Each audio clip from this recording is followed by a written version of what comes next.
Well, it seems like the number of people joining is slowing down. So why don't we get started with our time together? As is usual, we'll start off with some quiet meditation time together to settle in before we begin the process of inquiry. So please find a comfortable position. Take care of your posture. Take good care of your body for these few minutes. We'll sit for about 10 minutes.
Welcome, everyone.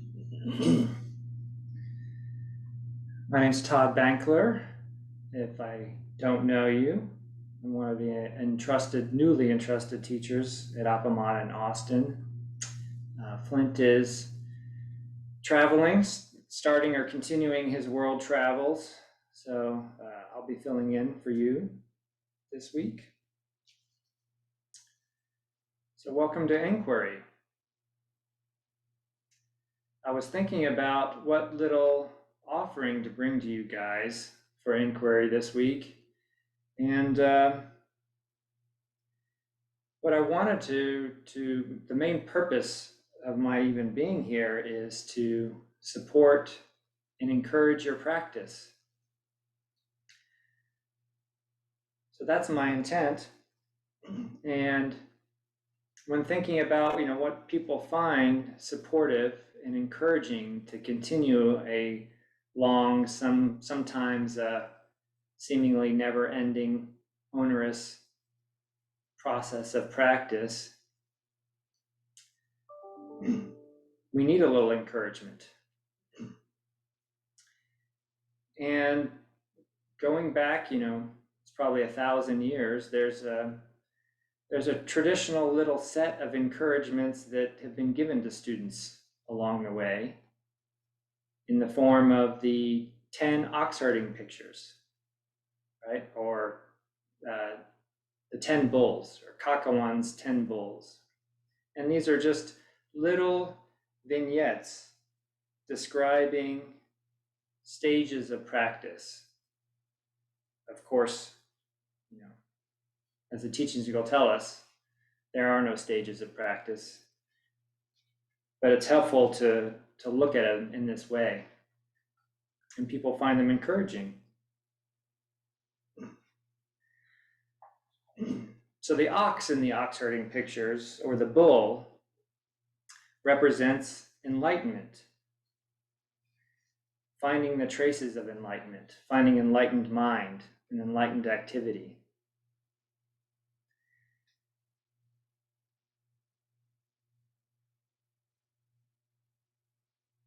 And they're lovely little pictures along with a verse that goes with each. I'll try and show you some of them. It won't be too easy, but let's see. So this is the second, finding traces of the ox. Let me find the first. Where was the first one? Here we go. So we begin where we all begin, searching for the ox. How do I hold it? There we go. Searching for the ox. There's no ox in the picture. Just a person going about their business. In the verse it says, "In the pasture of this world, I endlessly push aside the tall grasses in search of the bull, following unnamed rivers, lost upon the interpenetrating paths of distant mountains, my strength failing and my vitality exhausted, I cannot find the bull. I only hear the locusts churring through the forest at night." This is the search. Perhaps we've seen someone who seems to embody something, or we've heard stories of the bull's existence.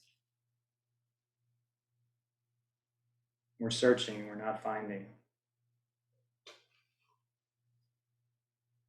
Finding traces of the ox. There's footprints in the picture. All along the riverbank under the trees, I discover footprints. Even under the fragrant grass, I see his prints. Deep in remote mountains, they are found. These traces no more can be hidden than one's nose looking heavenward. It can't be hidden. Once you found the trace of the bull, he seems to be everywhere.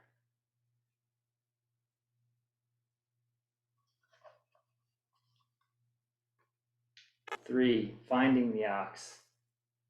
Focus. You can see the little black figure, that's the back half of the bull sticking out from behind a tree.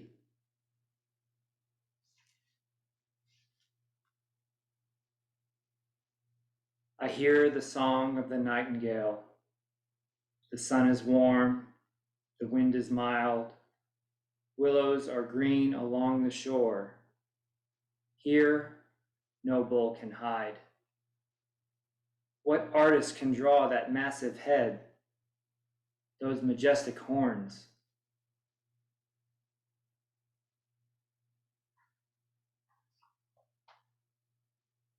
So he's caught a glimpse.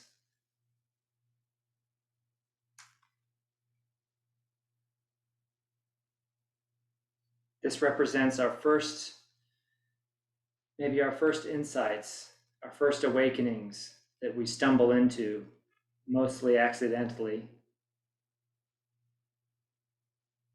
Finding feelings of oneness, catching our first glimpse that maybe all the old stories were true, and there's a reason these poetic expressions were developed in the first place.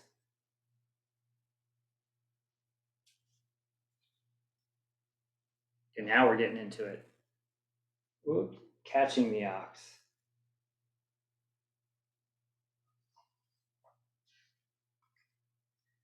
I seize him with a terrific struggle.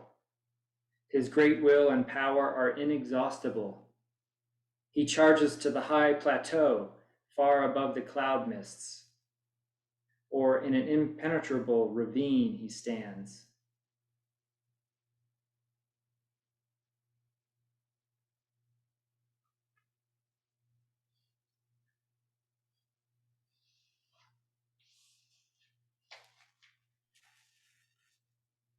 Notice the struggle in that one.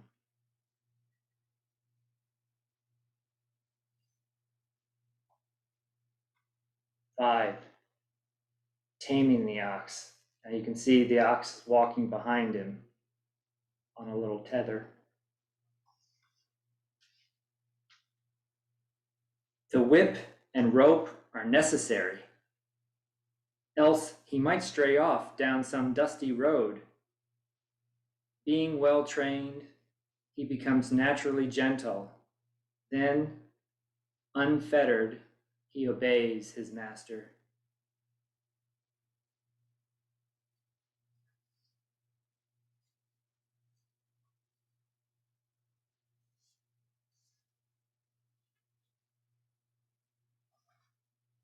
Six,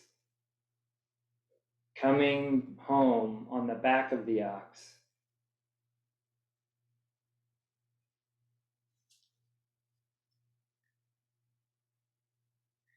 Mounting the bull slowly, I return homeward. The voice of my flute intones through the evening. Measuring with handbeats the pulsating harmony, I direct the endless rhythm. Whoever hears this melody will join me.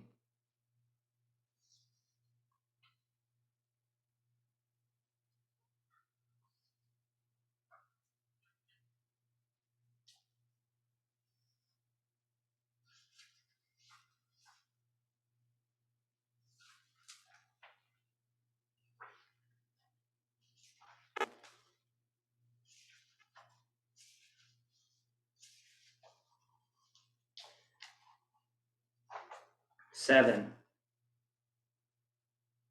there's no ox in the picture. The ox forgotten, the seeker alone. Astride the bull, I reach home. I am serene. The bull too can rest.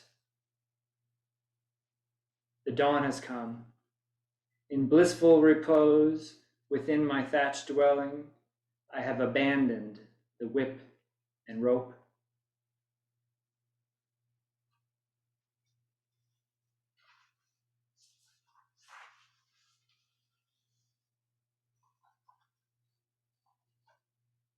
Eight,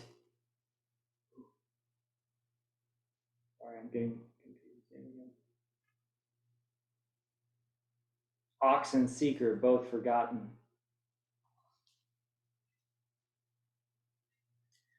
Whip, rope, person, and bull all merge in no thing.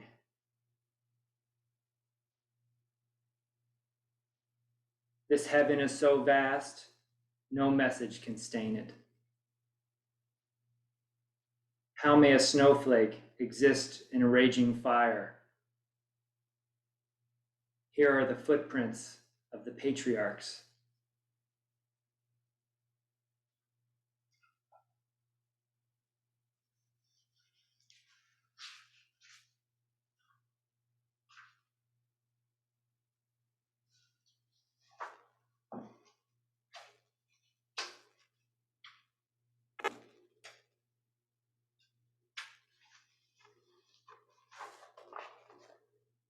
Nine, return to the source and origin.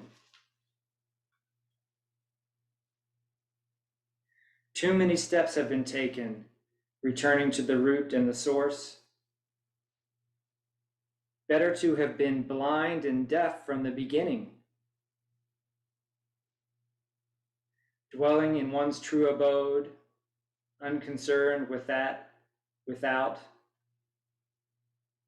The river flows tranquilly on, and the flowers are red.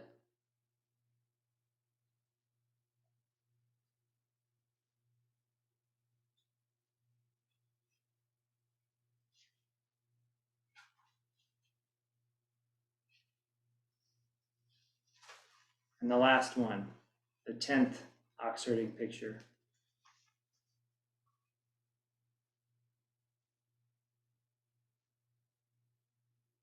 Entering the marketplace.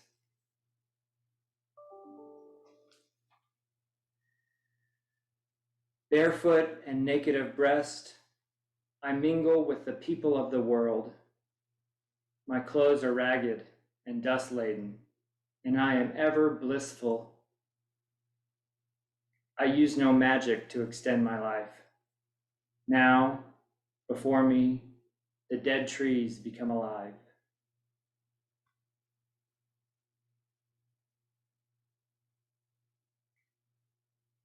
So this is a wonderful little imagined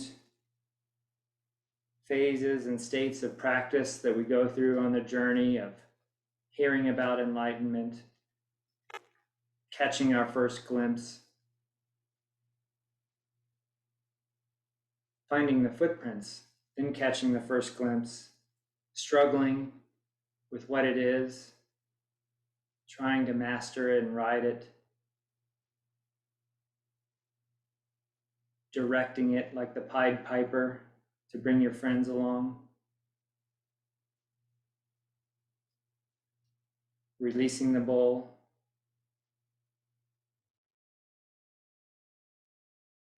releasing yourself.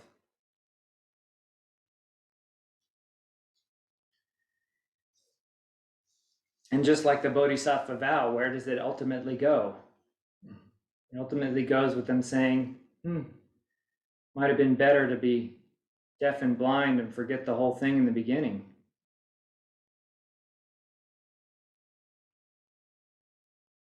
But eventually, in the 10th frame, there's no bull. There's just a return to the marketplace, which represents everyday life.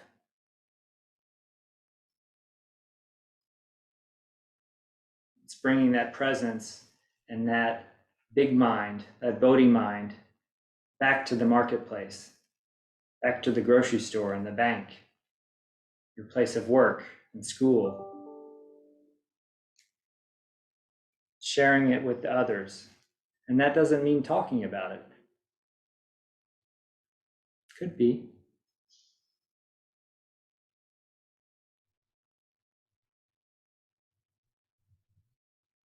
Now from Suzuki Roshi, Not Always So. It's one of my favorite quotes from Suzuki Roshi. he was speaking, giving a talk, and he said that Zen and our Zen practice could be summed up in 2 words: not always so.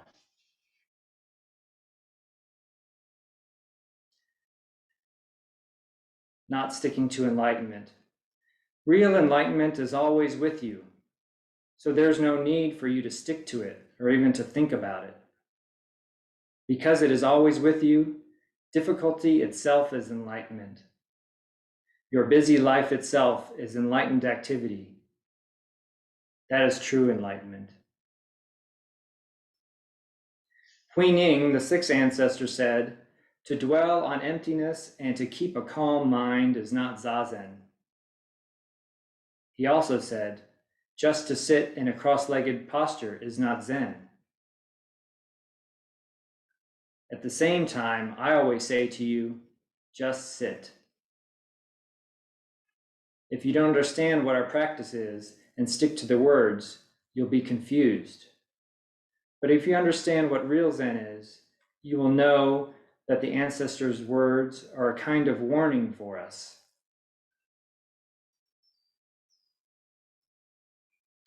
This talk was given at the end of a session, a practice intensive.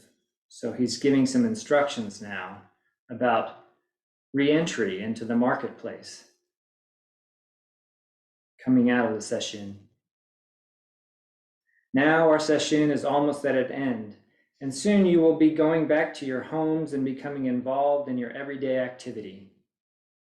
If you have been practicing true Zazen, you may be happy to go back to your everyday life. You may feel encouraged to go back. But if you feel hesitant to go back to your city life or everyday life, it means that you still stick to Zazen. That is why the 6th ancestor said, if you dwell on emptiness and stick to your practice, then that is not true Zazen. When you practice Zazen moment after moment, you accept what you have now, in this moment, and you are satisfied with everything you do. Because you just accept it, you don't have any complaints. That is Zazen. Even if you cannot do that, you know what to do. Then sitting Zazen will encourage you to do other things as well. Just as you accept your painful legs while sitting, you accept your everyday life, which may be more difficult than your Zazen practice.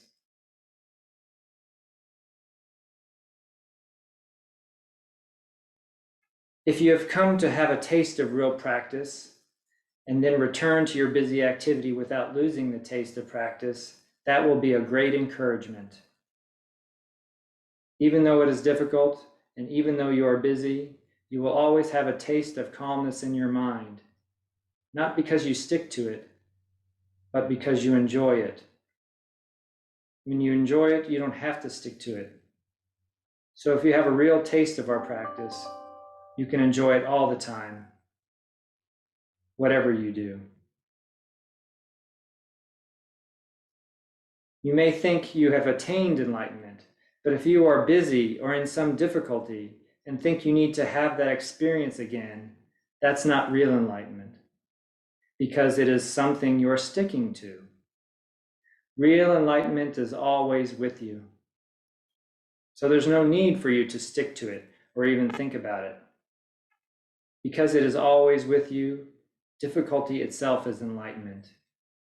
Your busy life is enlightened activity. That is true enlightenment.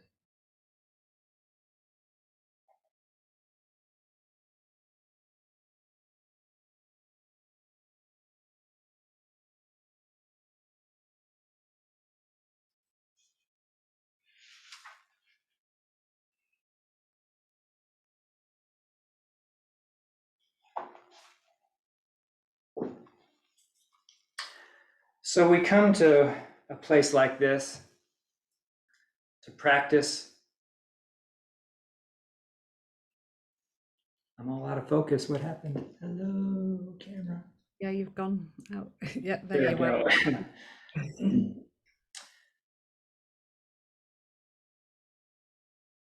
We developed this larger container, this ability to be with what's here with our lives, practicing on the cushion. But we have to leave all that behind. We can't stick to it. We have to go back to the marketplace and rejoin our friends and family. And hopefully, without being aware of it, we're bringing a little bit of this cool, clear water from the mountaintop down and sharing it with our friends. Not sticking to enlightenment, not dwelling on emptiness, rejoining the marketplace, barefoot, ragged clothes, in all of our imperfections, and celebrating what's happening.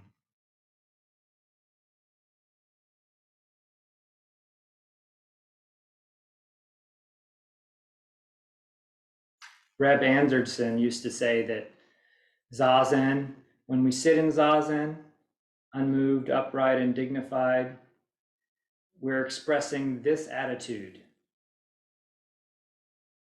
Thank you very much. I have no complaints whatsoever. But that's our expression in Zazen, to express this mind of, thank you very much. I have no complaints whatsoever.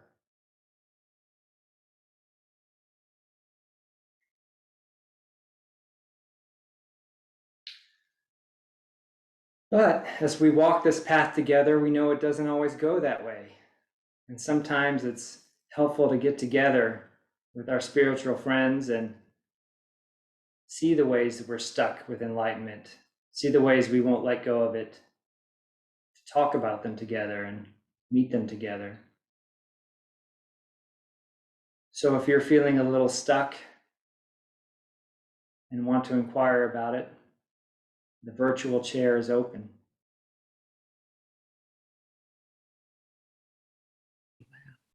I've never Hi, Sheila. spoken. Hi.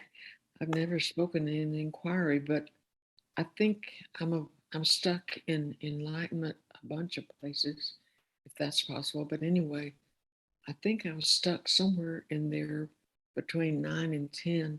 I'm not sure. I love the ox herding pictures, but I hadn't heard that poem or that writing with them. And a point that I think I'm a little stuck at is when it says it would be better never to have heard or seen. And I understand some truth for me in that. But then it goes on and says a little something about, and the river flows and the flowers are red, even though I imagine no eyes, no ears, no tongue, no voice, no seeing, no hearing. But still it said, whoever wrote that, the river flows and the flowers are red. And then it goes on, and eventually you disappear and the bull disappears. And then eventually you go into the marketplace as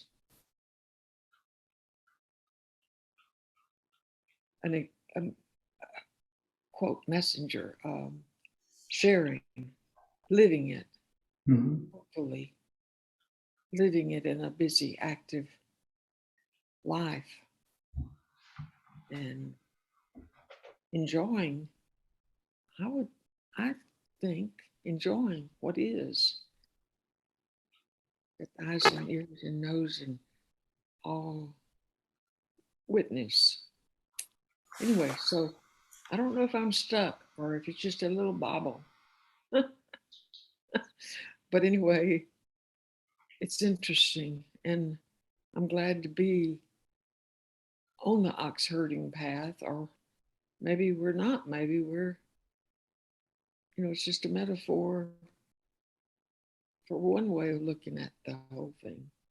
Anyway, I'm eager to hear anything you or anybody else anybody else wants to say about that little bauble, about a kind of denial of the beauty of the universe, this reality, if I can call it that way, as if there were two realities, if there were multiple realities or something.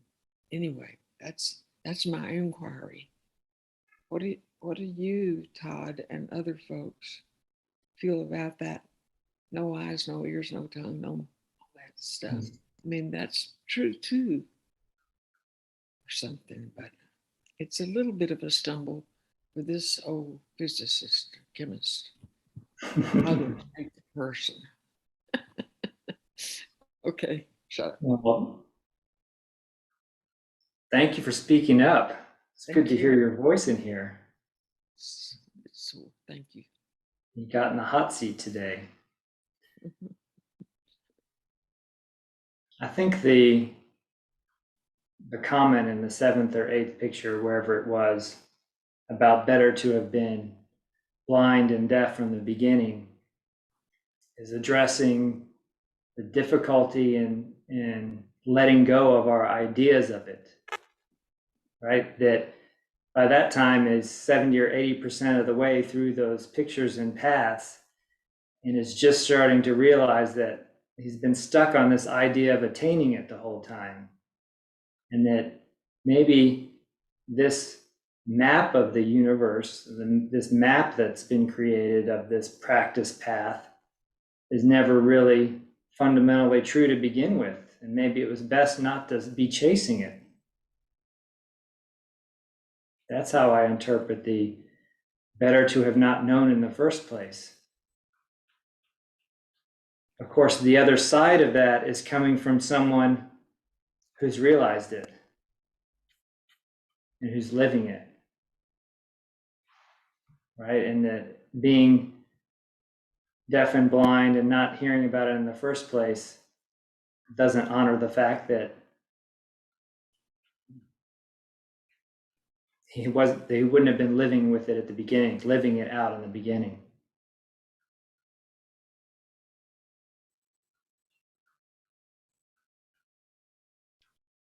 Thank you. I think it's certainly, may I speak? Yeah. Okay. I think it's certainly easier, or it would be certainly easier, if we had never known things and it was no thing from the beginning. But the journey and that other reality, quote unquote, is also in my heart wonderful. So I guess I'll keep trucking. And your big picture helps. Your big picture. Thank you. Keep trucking. That's all we can do. We're all trucking together.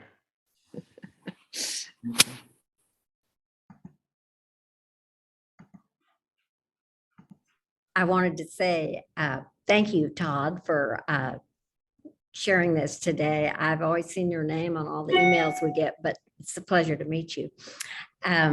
But I was so excited when you brought up the ox herding pictures, because it made me think about this beautiful book I have in my library.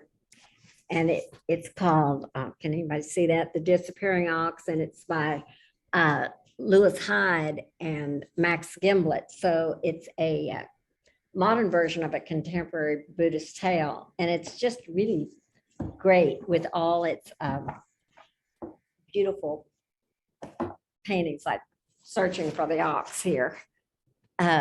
Anyway, I didn't know if anybody else would like to learn about that too, because it's such an amazing story, or stories or sketches, or that, you know, it's being able to have inquiry like this is such a gift, because it takes us to that whole search and discovery process that, you know, sort of the meaning of life that we have. So I guess I just wanted to share that, and thank you. Thank you. Thank you for sharing. There's also a great little version of the 10 Bulls that comes, I don't know where, it comes from somewhere out of the American Southwest, and they're redone in kind of American Western format with a cowgirl roping the bull and riding the bull. So I love that version for those of us in Texas. Right. Thank you. We have Bridget next.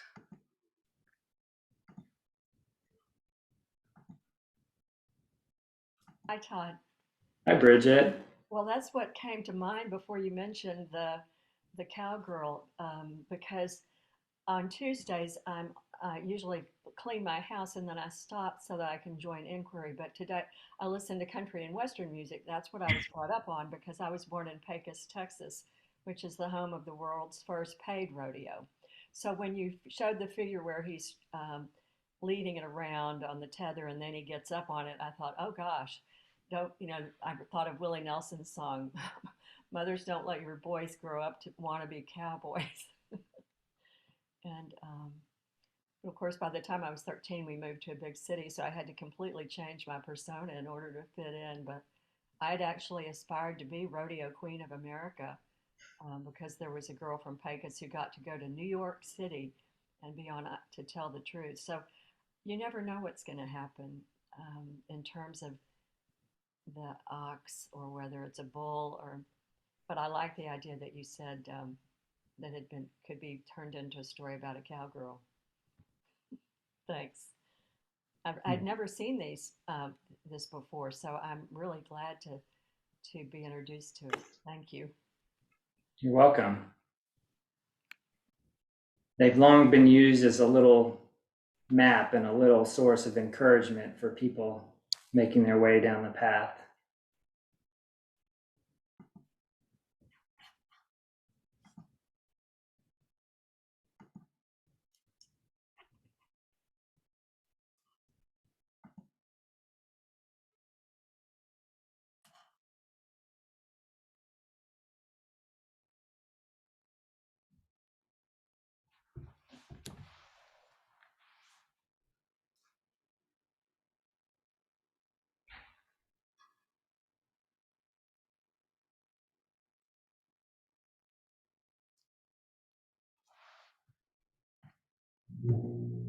Kim. Kim next.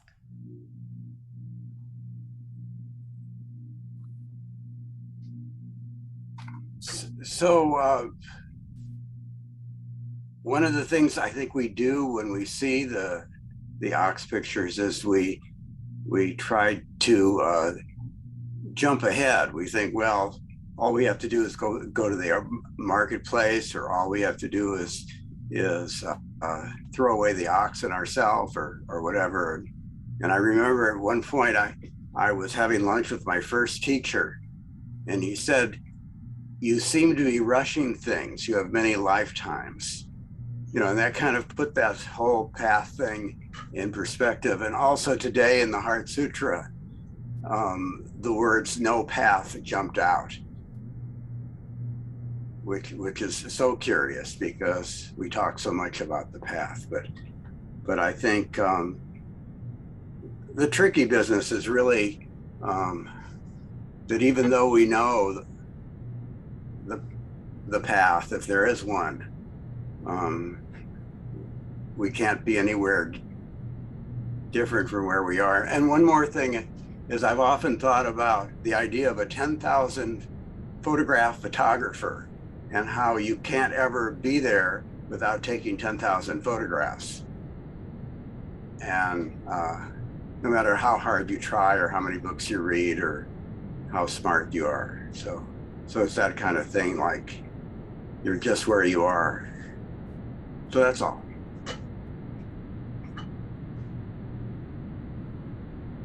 Yeah, it's helpful to remember that these were created to appeal to kind of the normal dualistic nature of the mind, to our human need to break down, categorize reality, put it into stages, put it into linear process, because people find this helpful on this long journey, right? You get tired or frustrated, want to give up. But it's good to remember that it's just all made up. You can't take reality, you can't split it into 10 phases, into 10 pictures, into this one comes after that one, right? All that's just your imagination trying once again to split up reality into something else. So in that case, in that perspective, it's completely misguided, and we're giving people the wrong impression by bringing these 10 pictures out over and over again. It was the same lesson. I used to teach lithography, and on the wall I had a list of the steps to process a lithostone. And a famous printmaker came to my class, and he looked at my list and he said, "That's all wrong." And of course I said, "What's the deal?" He said, "You can't, just like what you're saying, you can't reduce things to a list." That was a great teaching too. But yet, if you want to pass this along to other humans whose normal way of looking at the world is to reduce things to steps and linearity, it sure is helpful for them. Yeah. Can you imagine if you just told your students, it's just a process, you'll figure it out, there's no steps? Like, how many people would have ever have produced a single litho? Right, so usually your teachers are kind to you. They give you things to do when you first walk into Zendo. They teach you how to count your breath to 3, right? But that's going to help you. Knowing that they're going to take that away from you next month or next year is completely untrue. This is kind of the similar thing. It's a very useful map until someone rips it out of your hands and tells you to quit relying on it.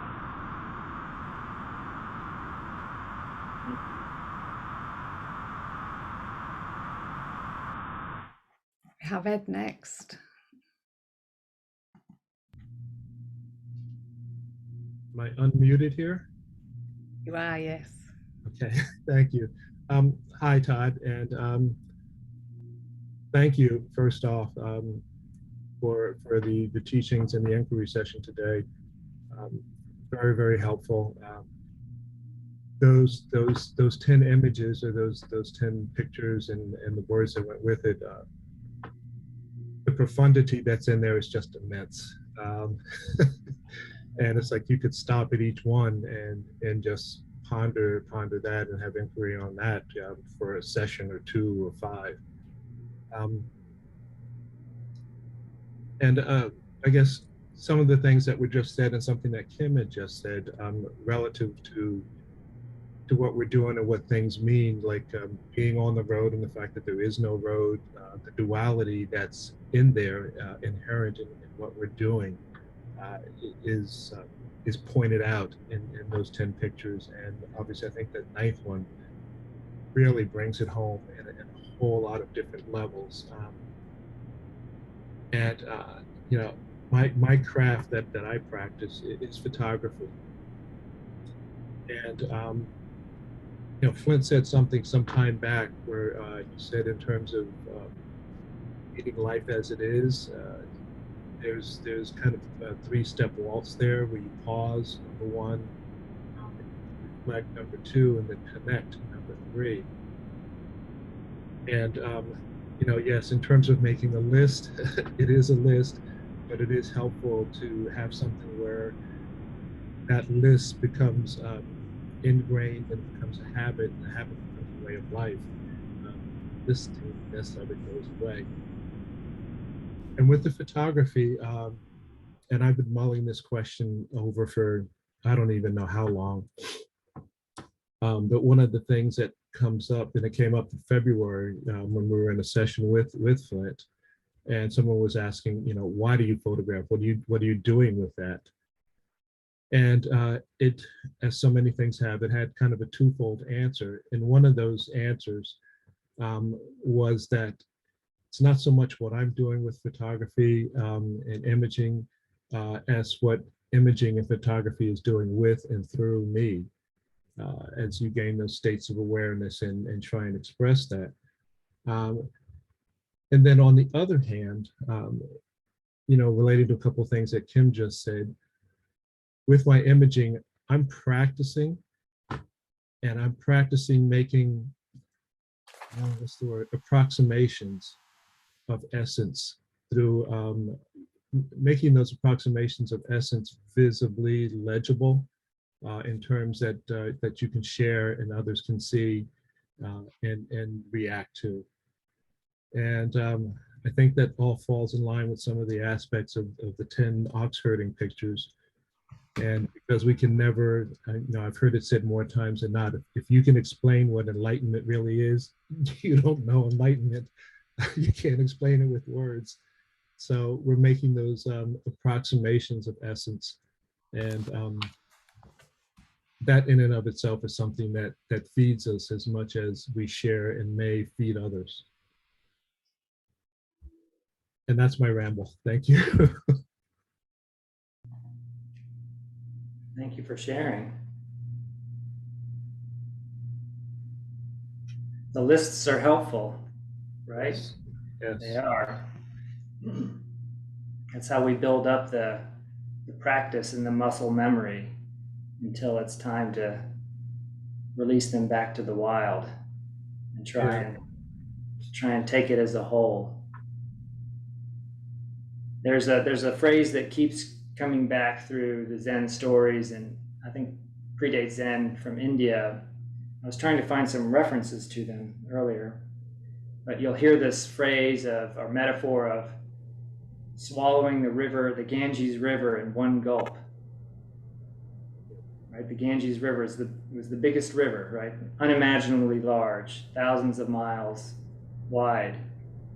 What does it mean to swallow the river in one gulp? The masters kept saying, you must swallow the river Ganges in one gulp. That's the antithesis of lists. That's all at once. That's all at once, all together, just one picture, no steps. I guess it's the same thing as that saying that before enlightenment, I chopped wood and carried water.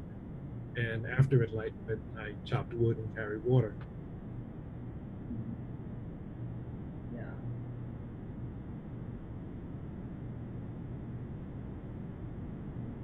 Thank you very, very much for today.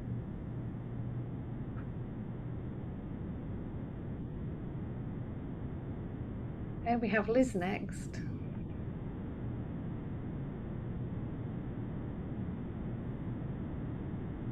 Hi.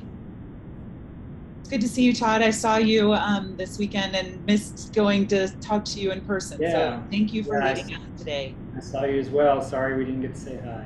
Yeah, it's nice to see you. So I have a question, and it's probably too broad for a 4-minute conversation, but I'm curious if you have ever had a situation in your practice where you felt like a teaching from your teacher was not kind or enlightened, and how you dealt with that.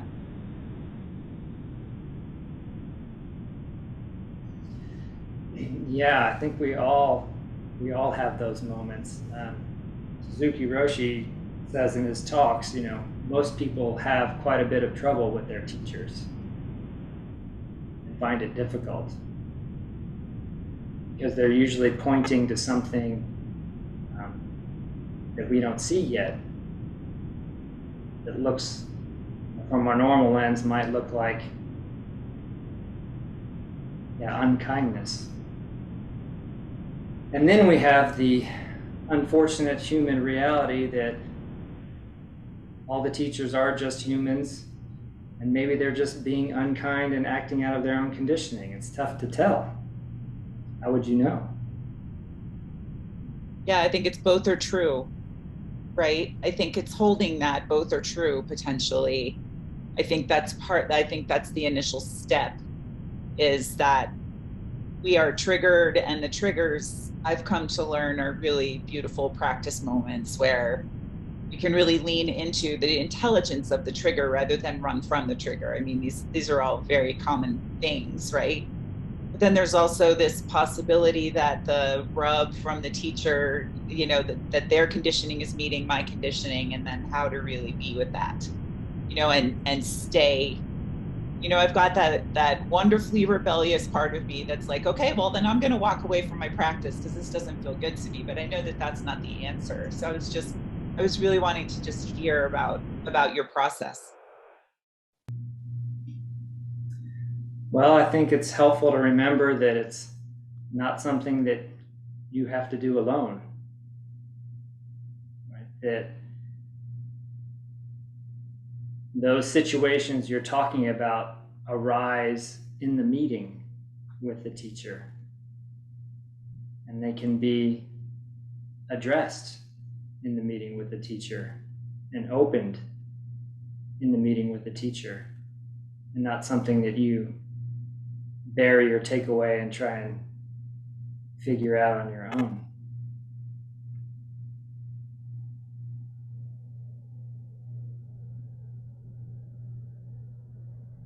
The other thing I'll say is, you know, we have our precepts, our ethical scaffolding for a reason.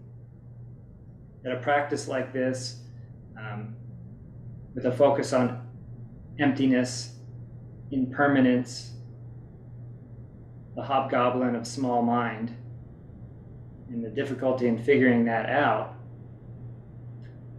makes it possible for people to rationalize all kinds of things. Right? So just keep an eye on those precepts, on those ethical boundaries. If a teacher is crossing one of those, something's amiss. Some rationalization's happening. If they're staying within those and you don't like it, then maybe it's just worth some exploration in the space between you two.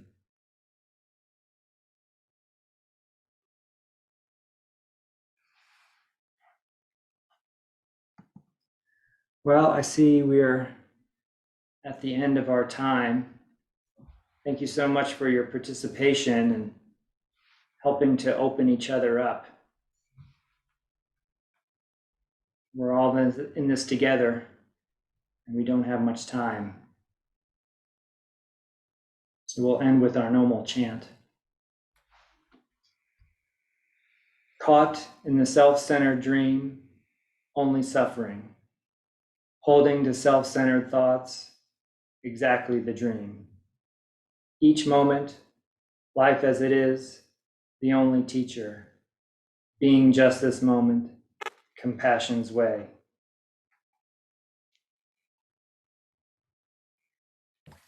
Thank you, everyone.